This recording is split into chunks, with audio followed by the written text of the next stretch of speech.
오랜만에 뵙습니다.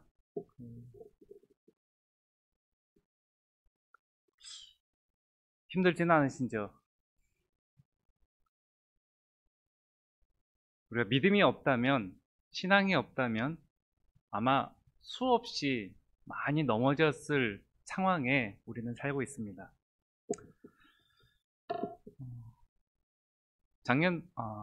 올 초죠. 올 2월 달에 저도 코로나에 감염이 됐었고, 또 저희 가족들도 코로나에 감염됐었습니다. 어, 항상 하나님은 저희에게 늘 처음의 길을 걸어가게 하십니다. 우크라이나에서 유일하게 한국 사람으로 처음 코로나 감염됐고 39도 5분의 열이 10일 동안 있었다가 많은 분들의 기도로 또 건강을 되찾았습니다.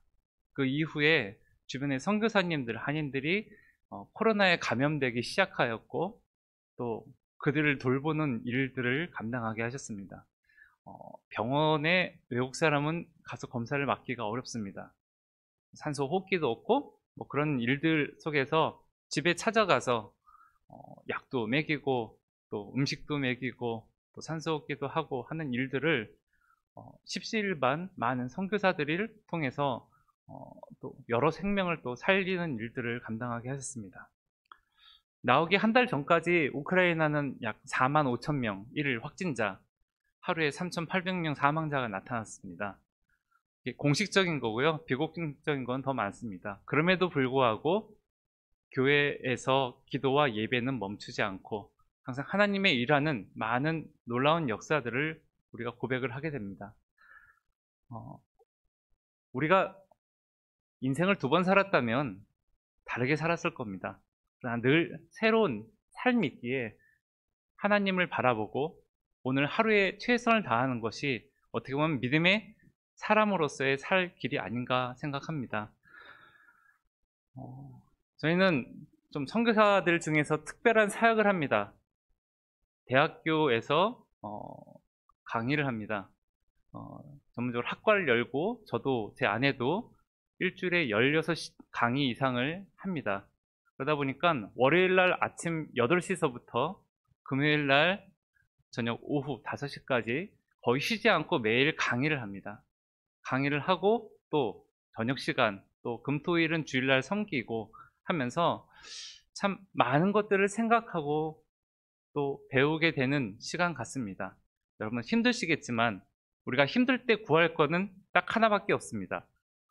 주님을 의지하고 주님 안에 들어가고 그분 안에서 공급하시는 능력을 받아서 하루하루 감사함으로 사는 모습이 아닌가 합니다. 오늘 말씀은 광야로 인도하시는 하나님의 모습입니다. 출애굽을 합니다. 6월절이라는 큰 사건을 통해서 하나님의 놀라운 능력을 경험합니다. 그리고 그들을 인도하는 곳은 가나안 땅이 아닌 바로 광야입니다. 광야에 무엇이 있을까요? 아까 잠깐 사진 좀 부탁했는데 안 나오나요? 네. 광야, 사막과는 좀 다릅니다. 아무것도 없습니다. 그냥 넓은 벌판에 아무런 나무도 없고 이런 곳이 광야입니다. 어떻게 보면 저 길을 걸어가는 것이 우리의 인생이라고 세상 사람들은 말합니다. 그러나 우리가 가는 길은 광야를 바라보지만 주님과 동행하는 길입니다. 왜 이스라엘 백성들이 종살이 하다가 구원받은 후에 하나님은 이 광야로 인도하셨을까요? 예수를 믿고 잘 살아보려고 했는데 왜 우리 삶이 꼬이기 시작하고 앞이 막히고 답답하며 눈물을 흘리는 일들이 많을까요? 이 광야의 시간을 통해서 하나님이 원하시는 것은 고생해라가 아닙니다. 여러분들이 성경을 많이 보셔서 아시겠지만 광야에서 성막을 짓고 아침과 저녁으로 만나를 주시며 하나님을 바라보고 하나님을 의지하는 훈련을 했습니다. 애굽에서는 종살이를 했지만 이제는 하나님의 자녀로서 새로운 기준과 새로운 목표를 가지고 살라고 했었습니다. 그러나 사람은 쉽게 변하지 않습니다. 늘 자기의 습관들, 자기 주변의 환경들에 젖어 있으면서 그것에 익숙해서 난 이렇게 그냥 살아야지. 난 이런데 어떡해? 라고 하며 오히려 하나님께 하나님의 기준을 바꾸세요라고 요청하고 기도한 것이 얼마나 많았는가 우리는 생각해 보게 됩니다.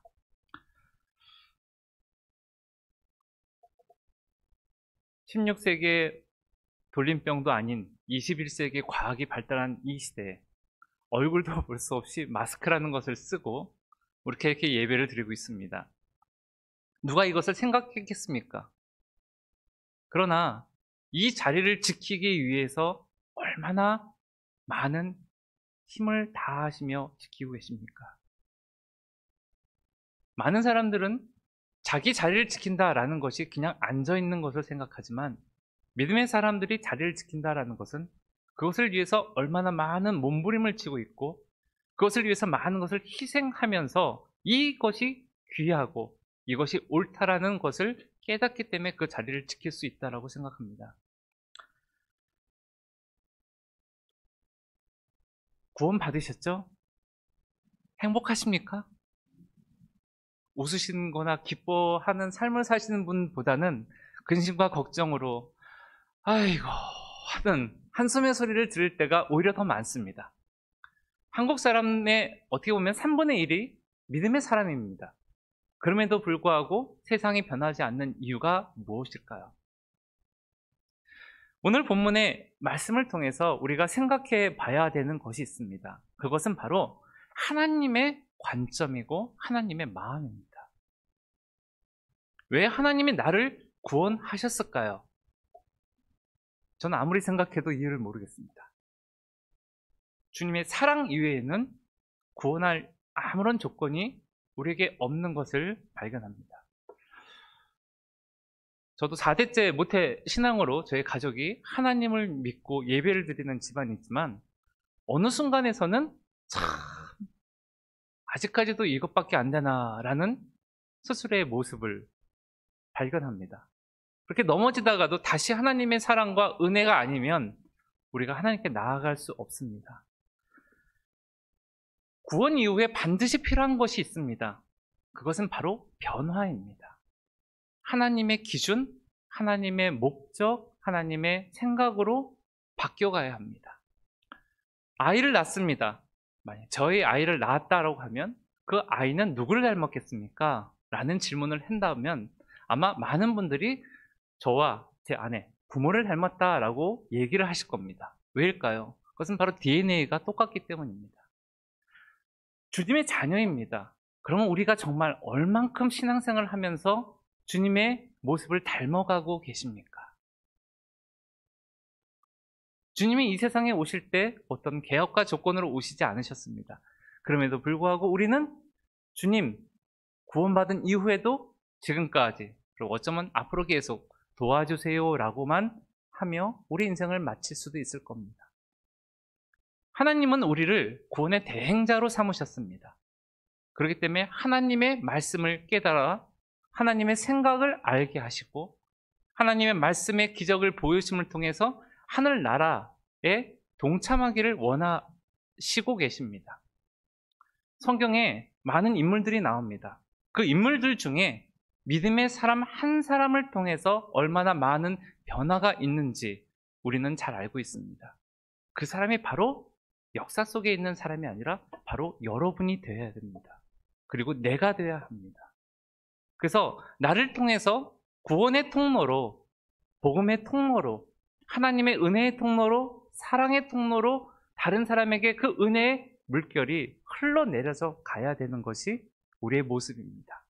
그러나 삶을 살다 보면 두려움이라는 것, 걱정이라는 것, 염려라는 것이 찾아와서 믿음 생활과 전혀 상관없는 결정을 할 때가 있습니다.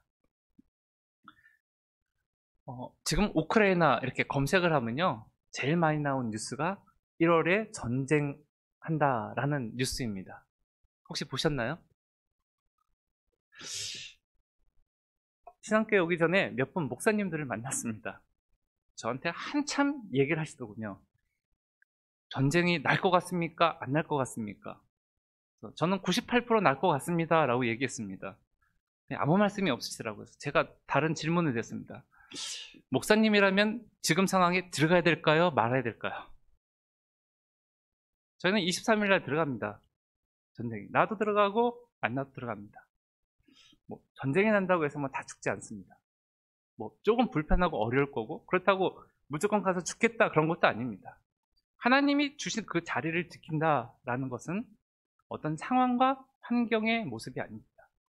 2014년도 러시아에서 침공을 했을 때 저희 집 앞에 방화, 그 다음에 외국인 폭행 사건들이 아주 빈번하게 일어났었습니다. 한 달 동안 두려움이라는 것을 느끼면서 저녁에 잠을 못 자게 됐습니다. 무슨 일이 생기면 우리 가족을 보호해야 되고 가족을 데리고 피신을 해야 되기 때문에. 근데 어느 날 이런 생각이 들더군요. 제가 선교에서 죽으면 순교잖아요.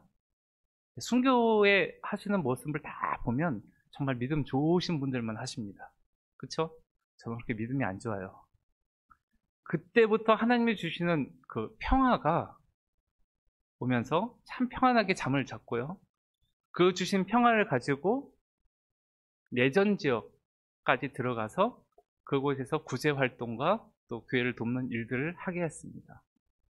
60년 동안 아마 목사님도 방문을 하셨었는데요. 60년 동안 성도가 20명 했던 교회가 내전 지역을 통해서 사람들 구제하고 복음을 전하고 하는 일들을 하면서 200명, 300명의 교회가 늘어났고 뿌개진 벽돌을 통해서 교회 스스로 증축도 하고요. 또 거기는 지금 목사님이 지금 최전방에 그 군목이죠. 군목으로 지원해서 일주일에 3번들 가서 하나님의 말씀을 증거하고 또 군인들을 위로하는 일들을 합니다. 저희는 통로입니다. 통로는 공급하시는 분이 누구냐에 따라서 다릅니다. 만약에 우리가 세상에 있다면 당연히 무서운 것은 피해야 합니다. 우리가 사명이 없다면 당연히 어떤 문제가 있을 때 타협해야 합니다. 하나님이 우리에게 주신 원리와 목적이 무엇일까요? 어떤 사람은 기도로서, 어떤 사람은 내 자리를 지킴을 통해서, 어떤 사람은 자기 것을 나눔을 통해서 하는 것이 하나님이 주시는 나의 삶의 목적이라면 우리는 그것을 위해서 최선을 다하여 그 자리를 지키도록 해야 합니다. 하나님의 나라에 들어갔고 하나님의 자녀인데 영향력이 없다. 그리고 그 모습이 없다라면 과연 우리는 누구의 자녀일까요? 하나님 말씀을 많이 아는 것과 행하는 것은 다릅니다. 저는 아까 말씀드렸듯이 현지 대학교, 국립대학교에서 한국어를 가르치고 있습니다. 모든 학교에서 약간의 문제들이 있는 게 시무식, 수료식 할 때 교수들이 모여서 항상 술 파티를 합니다. 그것도 대학교 안에서요. 모든 계약서 안에 술을 하고 건배를 하고 마셔야지만 내 사람이라고 받아들이는 문화가 그들 가운데 있습니다. 그렇지 않으면 소위 말하는 왕따를 당하고 배제됩니다. 목사로서 술은 먹을 수 없고 그렇다고 무조건 잘못됐다 말하든 그들을 이해할 수가 없어서 제가 선택한 것이 무엇이냐면 저희가 대접하겠습니다 라고 해서 좋은 커피, 차, 그 다음에 케이크를 준비해서 그들에게 그 시무식과 종업식 때 대접하기를 시작해서 지금은 저희 대학교에서 적어도 술은 자기들끼리 먹어도 학교에서는 그런 행사하는 것들이 없어졌습니다. 대안이라는 것이 항상 우리에게 있습니다. 하나님 말씀을 따를 때 피할 길도 주시지만 내가 그것을 적극적으로 지키려 할 때 지혜를 주시는 것 또한 있습니다. 오늘 본문에 하나님이 광야를 인도하셨고 구원을 하셨지만 이스라엘 백성들은 이야기합니다. 불평을 이야기합니다. 원망을 이야기합니다. 우리가 옛사람으로 돌아가는 가장 쉬운 부분이 바로 불평과 원망이라는 겁니다. 전에는 그랬었는데 지금은 왜 이럴까? 근데 질문을 바꿔서 얘기하면 나는 그 문제를 가지고 어떤 마음으로 바라보고 있는가를 우리는 질문해야 합니다. 하나님이 왜 나에게 이런 시험을 주셨을까? 왜 하나님이 나에게 이런 것을 듣게 하셨을까? 왜 하나님이 이 문제를 지금 나에게 경험하게 하셔서 원하시는 하나님의 뜻이 무엇일까라는 것입니다. 이스라엘 백성들은 출애굽해서 구원은 받았지만 그들의 삶은, 생각은 변함이 없었습니다. 하나님 말씀을 들어본 적도 없고, 하나님을 예배한 적도 없고, 하나님을 삶 속에서 경험한 적도 없었기 때문입니다. 기적을 사람들은 원합니다. 하지만 기적을 경험한 사람은 자기의 삶으로 떠나가는 사람들을 많이 보았습니다. 오늘 본문에 얘기합니다. 왜 11절에 보면은 또 모세에게 이르되 애굽에 매장제가 없으므로 당신이 우리를 이끌어내어 이 광야에서 죽게 하느냐. 어찌하여 당신이 우리를 애굽에 이끌어 이같이 하겠느냐. 구원할 때는 감사합니다. 내가 살았습니다. 애굽의 장자가 아닌 우리 아들이 살았습니다. 할 때는 기뻐하지만 막상 작은 고난이 올 때에는 슬퍼하는 것, 원망하는 것이 이스라엘 백성들 가운데는 아직도 있었습니다. 여러분, 어떤 문제가 있을 때 원망하십니까? 아니면 하나님의 선하심을 믿으시며 뜻이 있겠지라는 믿음을 가지십니까? 아마 여기 계신 분들의 전쟁을 경험하신 분들은 많지 않으실 겁니다. 저도 제 나이에 전쟁을 경험하리라고는 생각도 못했습니다. 항상 처음의 것들을 많이 경험하시게 하십니다. 근데 처음의 것을 경험하는 사람은 늘 다른 사람보다 힘듦이 있습니다. 왜냐하면 전례가 없었고 할 줄을 모르기 때문입니다. 여러분, 가족 중에 아플 수 있습니다. 그렇죠? 일을 하고 내가 열심히 해도 일이 안 될 때가 있습니다. 어떤 사람들 때문에 고난을 당할 때가 있습니다. 그럴 때 우리는 무엇을 합니까? 출애굽기는 그 구원의 경영에 대한 이야기를 설명하는 책입니다. 하나님의 구원의 경영을 말씀에 비추어서 기준을 잡고 우리가 나아가야 함에도 불구하고 우리가 사는 삶의 대화에 보면 하나님의 기뻐하심과 언약의 말씀보다 그냥 무엇을 먹을까, 무엇이 재밌는가, 무엇을 해야 되는가에 대한 이야기가 대부분인 경우가 있습니다. 모세가 이야기합니다. 너희는 두려워 말고 가만히 있어서 여호와께서 오늘날 너희를 위하여 행하시는 구원을 보라라고 합니다. 어떤 문제가 있을 때 가장 처음에 찾아와야 오는 것들, 그리고 우리가 이겨야 되는 것들 중에 하나가 바로 이 두려움이라는 겁니다. 믿는 사람에게는 가장 안 좋은 것도 좋은 겁니다. 많은 사람들, 믿지 않는 사람들에게는 가장 두려운 것이 죽음입니다. 죽으면 지옥 가고 심판받기 때문이에요. 믿는 사람들에게는 죽으면 천당 가죠. 천당 가서 심판받나요? 그럼 우리에게는 아무리 안 좋은 것도 좋은 것임에도 불구하고 내가 쥐고 있는 이것을 잊어버릴까 봐 두려워하고 걱정합니다. 언제 오는 것은 순서가 있지만 언제 가는 것은 순서가 없습니다. 그러나 하나님 앞에 가서 우리가 대답할 것은 내가 얼마 동안 살았습니다가 아니라 어떤 믿음의 말씀을 가지고 하나님의 아들로서 나는 살다가 왔습니다입니다. 큰 일을 하느냐 작은 일을 하느냐는 중요하지 않습니다. 하나님을 내 삶의 중심에 모시고 그분과 얼만큼 동행하기 위해서 우리가 우리의 자리를 지키고 있는가가 더 중요한 부분입니다. 가만히 있으라라고 하는 것이 한국말에는 움직이지 말라라는 표현이지만 사실은 그 앞에 있는 문장에 보면 두려워 말고 감정에 대한 부분입니다. 다시 말해서 걱정하지 말고 염려하지 말고 무서워하지 말고 하나님을 바라보며 가만히 있으라는 거예요. 그러면 하나님의 믿음의 역사를 통해서 우리에게 그것을 고백하게 합니다. 우리가 기도합니다. 어떤 사람이 병이 나았어요. 병이 나은 사람이 놀랄까요? 기도한 사람이 놀랄까요? 저희가 2005년도에 저희 지역에서 1300km 떨어진 그 마을에 집시 마을들이 있습니다. 거기 미국인 선교사 가정과 미국에서 단기팀으로 온 그리고 저희 가정이 그쪽 집시 마을에 가서 구제를 하고 복음을 전한 적이 있습니다.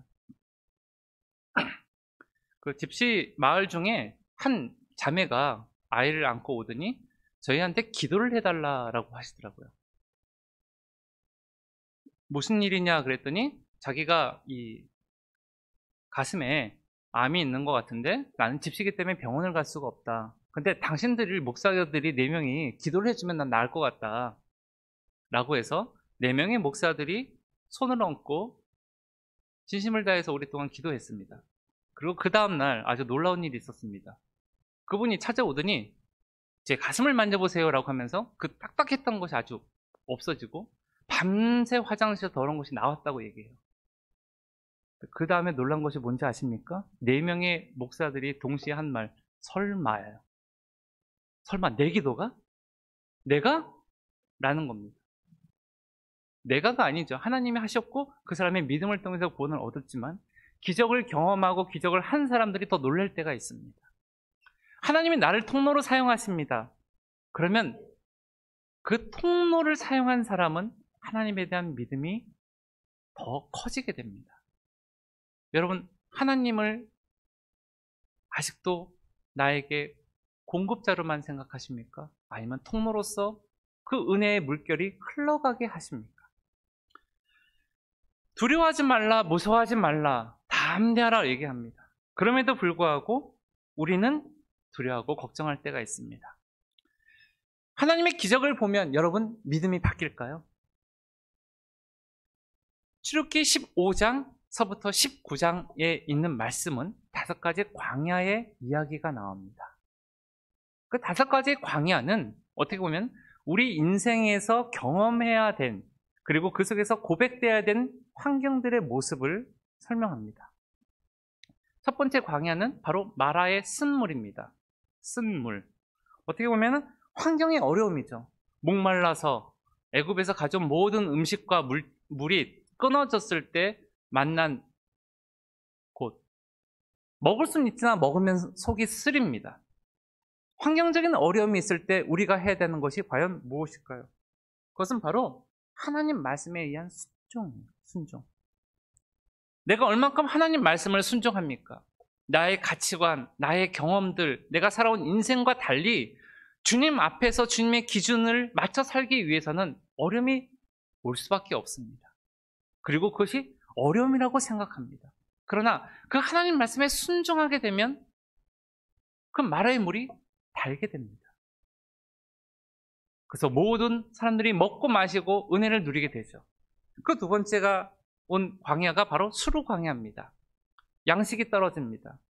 먹을 게 없습니다. 또 이스라엘 백성들을 원망합니다. 나 죽겠네 라고 지도자를 원망하고 나 죽겠네 하나님을 원망합니다. 지금까지 받았던 은혜의 자리를 다 잊어버리고 다시 옛사람으로 들어가서 원망을 합니다. 양식이 떨어졌을 때 어떻게 하나님이 공급하셨습니까? 바로 만나라는 것, 전혀 새로운 것이죠. 우리가 구원받은 이후에 우리의 양식은 바로 하나님이 주시는 생명의 말씀으로 채워지고 공급돼야 합니다.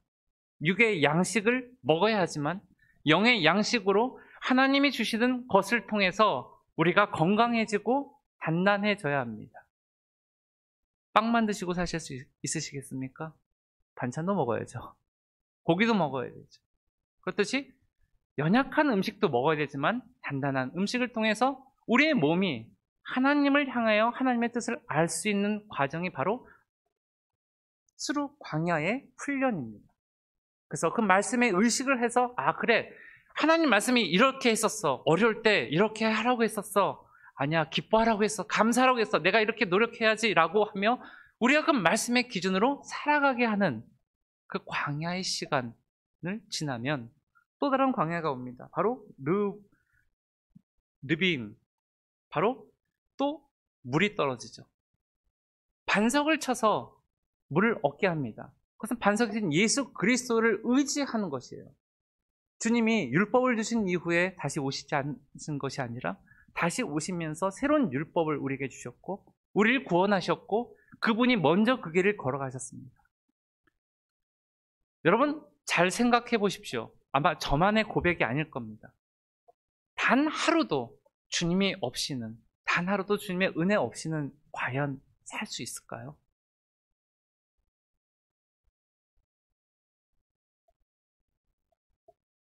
그럼에도 불구하고 그 은혜를 감사하고 그 은혜를 고백하기보다는 내 환경에 불편한 것을 얘기하는 것이 우리들의 모습입니다.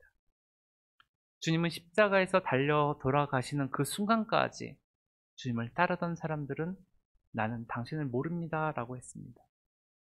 그럼에도 불구하고 아버지여 이 잔을 저희에게 돌리지 마소서라고 하며 우리를 위해서 기도하신 분이 주님의 모습이십니다. 누가 그 주님의 마음을 따라가시겠습니까? 우크라이나의 개신교 목사가 1%밖에 안 됩니다. 전체 종교에. 그 중에 제가 4대째 순교 집안에 있는 목사님을 만난 적이 있습니다. 그분은 월요일서부터 금요일까지는 도배하는 일을 하세요. 아니 공사하는 일을. 그리고 주일날은 토요일 주일은 교회를 섬기십니다. 그분이 들려줬던 할아버지의 이야기를 잠깐 들려드리면요. 증조 할아버지가 아들아 이 길을 다른 사람이 갈 사람이 없다. 네가 가라. 그때가 예수를 믿는다, 하나님을 믿는다, 신은 있다 하면 바로 총살당하는 시대였어요. 스탈린 있는 시대 때. 네가 이 길을 가라. 그럼 그 아들이 내 아버지. 그래서 아버지는 순교하고 그 다음부터 그 아들이 그 일을 합니다. 그리고 또 그 아들에게 얘기하고. 근데 이분이 한 분은 이런 얘기를 하시더라고요. 그때 어떻게 예배를 드렸습니까? 라고 했을 때 자기들만의 그 옛날에 초대교회 물고기 같은 사인처럼 자기들만의 사인이 있대요. 어느 마을에 가면. 그러면 멀리 떨어져 있는 농장에 성도들이 모입니다. 문 밖으로 찬양 소리가 나가면 안 되기 때문에 입만 뻥긋뻥긋해요. 찬양을 하고. 그리고 목사님이 성경을 가지고 다닐 수 없기 때문에 성경, 요한복음은 요한복음, 마태복음은 마태복음을 다 외웁니다. 말씀을 읽는 게 아니라 암기해주고 그 다음에 성찬식을 거하고 그 다음에 언제 기약이 없는 또 다른 길을 떠나십니다. 왜 그분이 그 길을 걸어가셨을까요? 목사라는 책임감 때문일까요? 아버지의 유언 때문일까요? 하나님에 대한 사랑 아닐까요? 우리의 목숨 위험받은 순간들 많이 있었습니다. 지금도 젊지만 정말 더 젊은 시절 때 성교라는 걸 시작했습니다. 예수를 믿으라 외쳐서 유치장에 끌려간 적도 많이 있었고요. 어떻게 더러운 동양인들이 거룩한 하나님을 할 수 있냐 폭행을 당한 적도 여러 번 있습니다. 그럼에도 불구하고 그들을 용서하고 그들에게 하나님의 살아있음을 증거하고 하는 것이 주님의 사랑 아니고는 가능할까요? 제가 큰 믿음이 있어서 그런 것이 아니라 그 상황이 되면 아마 여러분 모두가 그런 일들을 담대하게 하셨을 거라고 생각합니다.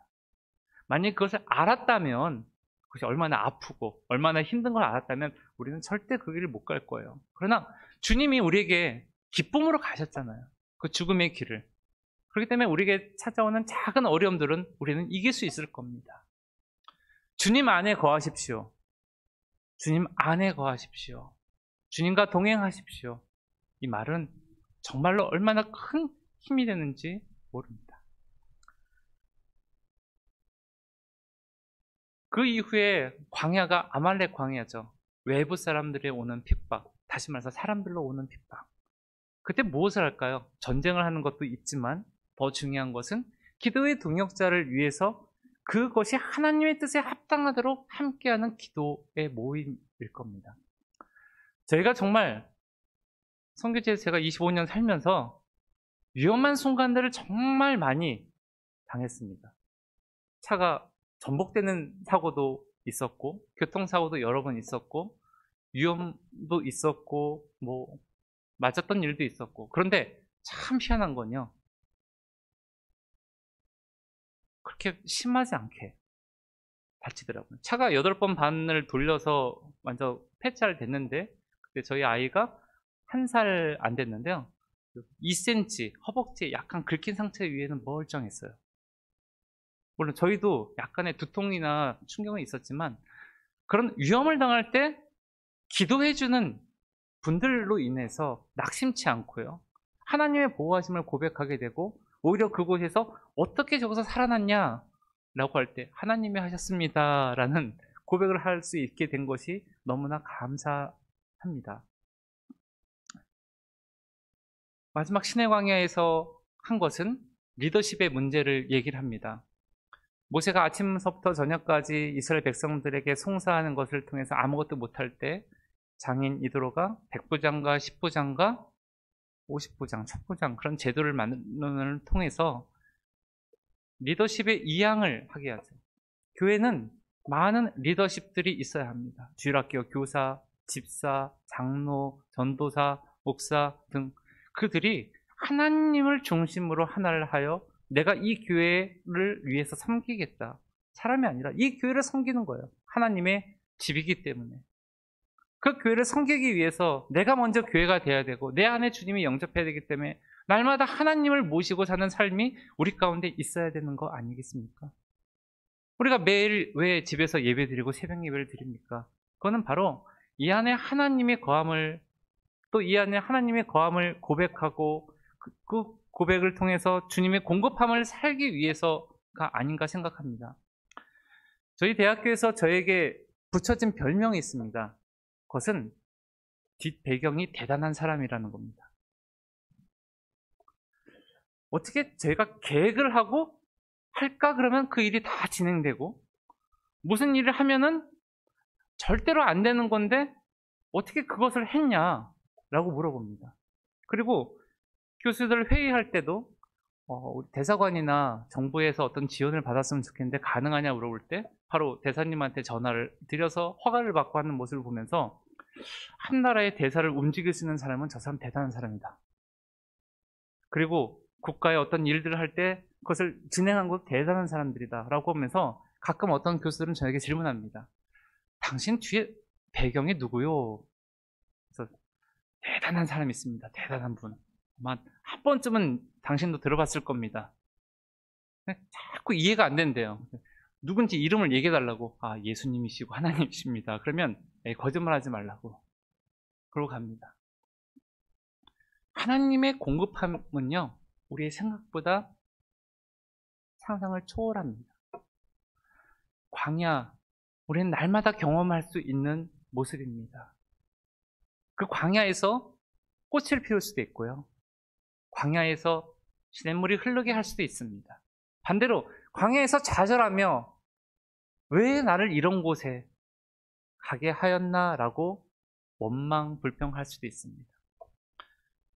하나님 말씀을 볼 때 왜 하나님이 나에게 이 말씀을 하셨는가에 대한 것을 묵상해 보시길 바랍니다.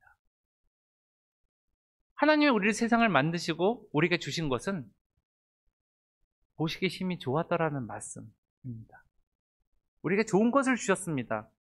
근데 그것을 우리는 발견하지 못할 때가 많이 있습니다. 감사라는 단어의 의미가 무엇이냐면 앞으로 받을 것에 대한 미래의 고백일 수도 있지만 과거에 받았던 것, 그것을 내가 지금 발견한 것에 대한 고백이에요. 그러면 지난 거 보면 하나도 감사하지 않은 것이 없습니다. 고생할 때 힘들죠. 근데 그 고생을 끝나고 하나님이 나의 이런 연약함이나 아픔을 치료하기 위해서 하셨구나. 내 아픔을 고백함을 통해서 다른 사람을 세우기 위해서 하셨구나. 내가 힘듦을 통해서 저 사람이 회복되기를 원하셨구나 라는 것들을 많이 고백하게 됩니다. 실제로 아까 제가 말씀드린 2014년도에 분쟁 지역에 공급을 했었는데요. 수요가 없이 공급만 했습니다. 4개월 겨울 동안 30톤의 음식물을 공급을 했습니다.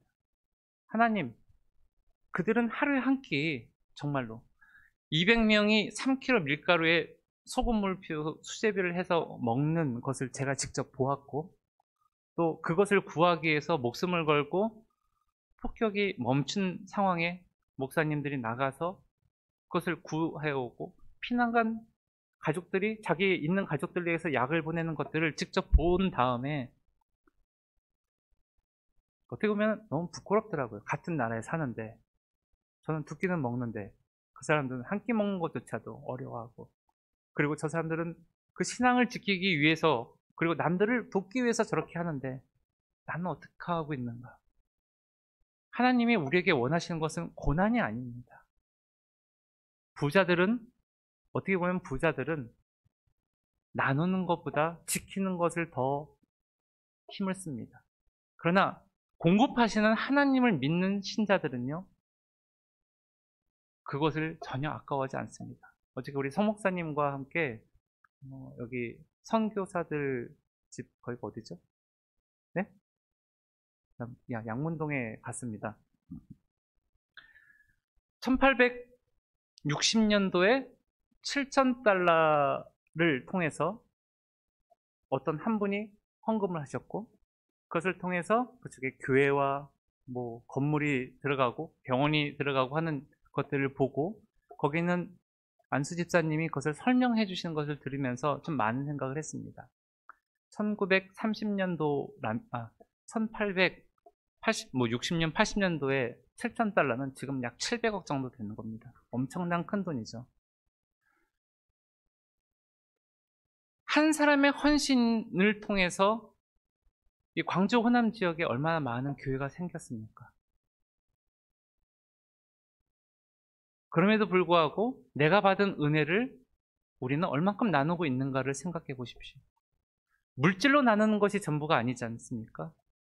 찾아가서 말로써 위로해주고, 눈물 흘리는 사람 옆에서 같이 울어주고, 기쁜 일 있으면 같이 행복해주는 그 가운데, 아, 저 사람이 정말 하나님의 사람이구나 라고 경험을 하고 고백할 수 있는 모습들이 우리에게는 많이 있습니다. 코로나로 인해서 저도 저희 주변에 몇 사람들이 갑자기 하늘 날아가는 일이 생겼습니다. 내일을 우리는 알지 못합니다. 오늘 하루 하나님이 나에게 주신 생명 속에서 얼마나 그것을 감사하고 나누고 누리며 주님 앞에 가시겠습니까? 광야는 모두에게 있습니다. 그러나 광야에 40년의 시간을 보낼 수도 있고요, 10년의 시간으로 끝낼 수도 있고요, 1년의 시간으로 마칠 수도 있습니다. 근데 광야를 지난 다음에 반드시 하는 것은 바로 하나님만 바라보는 삶입니다. 광야를 지난 다음에 하나님이 이스라엘 백성에게 율법 말씀을 주셨습니다. 그렇죠? 그 다음에 시내산에 통해서 성막을 주셨죠. 그것은 이 광야의 연단된 삶을 통해서 하나님 말씀의 훈련과 교회의 훈련, 하나님 중심의 삶의 훈련을 통해서 우리가 하나님의 자녀의 삶을 살 수 있다라는 어떤 과정이 아닌가 생각합니다. 신앙교회 여러분, 지금 코로나 시대 이렇게 많이 모이는 교회 없습니다. 그러나 그것으로 끝내지 마시고요, 각자의 자리에서 세상에 나가서 웅크려 있고 두려워하는 사람들에게 사랑과 위로의 말씀을 전해주시고 격려해 주시고, 또 교회에 모여서 힘을 다하여 하나님이 기뻐하시는 부르짖음과 기도를 하시는 여러분 되기를 소망합니다. 하늘나라에 가져갈 수 있는 것 결국 믿음뿐입니다. 여러분들이 하나님 앞에서 질문하는 것, 주님도 질문하시는 것이 세상에서 무엇을 먹고 마셨느냐가 아니라 어떤 믿음의 삶을, 어떤 것을 지키기 위해서 힘을 다했느냐입니다. 100가지 달란트를 받은 사람들을, 많은 능력을 받은 사람들은 많은 능력을 하겠지만, 저처럼 적은 능력을 받은 사람은 그 자리를 지키기 위해서 힘을 다합니다. 하루 8시간 일하고요, 또 수업 준비합니다. 그러면 새벽 2시에 돼야지 겨우 잡니다.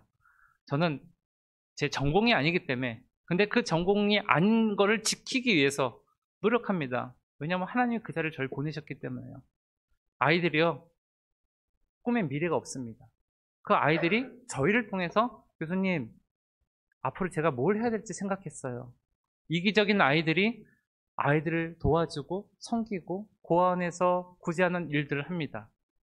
자기의 목표가 빨리 성장하고 부자 돼서 내가 받았던 학대, 울분을 부모한테 다시 보내줘야지 라고 했던 애들이 부모를 위해서 기도를 하게 되고 부모를 위해서 작은 물건을 사는 아이들로 바뀝니다. 공부를 잘하는 것보다 더 중요한 것은 생각과 마음의 변화이라고 생각합니다. 기독교의 영향이 교육에도 미쳐야 되고 구제에도 미쳐야 되고 의술에도 미쳐야 됩니다. 그 말은 성도 한 사람 한 사람들이 직장인으로서, 사회인으로서, 기업인으로서, 또 한 가정을 지키는 가장과 주부로서 그 자리를 잘 지킬 때 가능한 일입니다. 저희 공산권 국가에서는 아직도 비리가 많습니다. 성적도 돈 주고 삽니다. 그러나 저희는 절대로 성적을 돈 주고 매기지 않습니다. 돈 주려면 한 10만 불 정도, 한 1억 정도 줘서 우리 모두 한국 여행 갈 수 있게 하든가 아니면 열심히 공부하라고 얘기합니다. 내가 할 수 있는 것이 뭘까요? 하나님이 원하시는 것은 할 수 없는 것이 아니라 할 수 있는 거예요. 하나님 우리를 어떻게 만드셨습니까? 어떤 사람은 꽃을 좋아하게 만드셨습니다. 어떤 사람은 손에 재주가 많게 만드셨고요. 어떤 사람은 항상 웃게 만드셨습니다. 어떤 사람은 아름다운 노래를 부르게 했습니다. 그럼 그것을 통해서 하나님을 영광스럽게 돌리는 것이 아닌가 합니다. 광야, 더 이상 광야가 고난의 길이 아니기를 소망합니다. 그리고 여러분도 그 광야의 길을 걸어가실 때, 하나님이 이것을 통해서 나를 하나님의 사람으로 변화시키기 위해서 훈련하시는구나. 이 길을 통해서 내가 더 새로운 것을 바라봐야 되겠구나. 라는 소망과 기대감을 가지시는 여러분 되기를 바랍니다. 25년 전에